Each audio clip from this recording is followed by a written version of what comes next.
We're all here then. Good. Let's get started. First, I'd like to welcome you to our organization.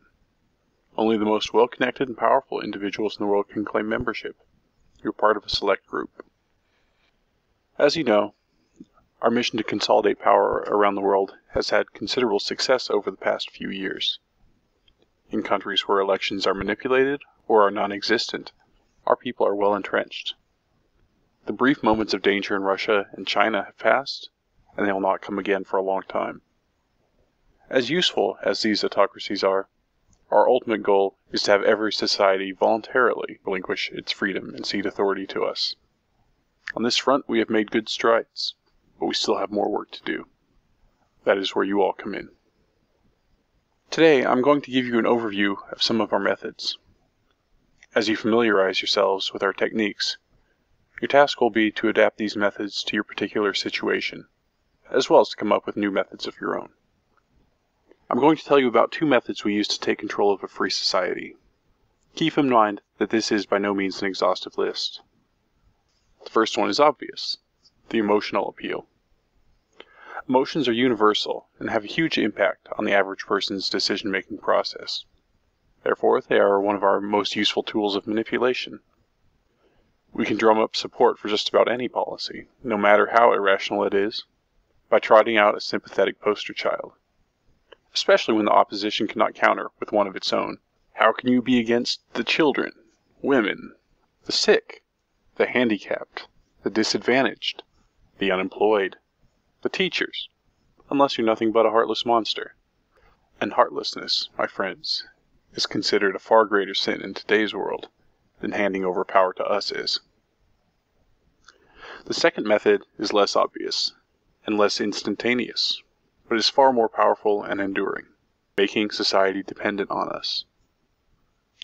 There are a few ways we can accomplish this, and the dependency can be real or it can be illusory. For instance, we often convince many people that they face a major crisis, and that our politicians are the only ones who can solve the crisis. They gladly surrender their economic and civil freedoms to grant us more authority to deal with these crises. The war on terror, global warming, poverty, and so on.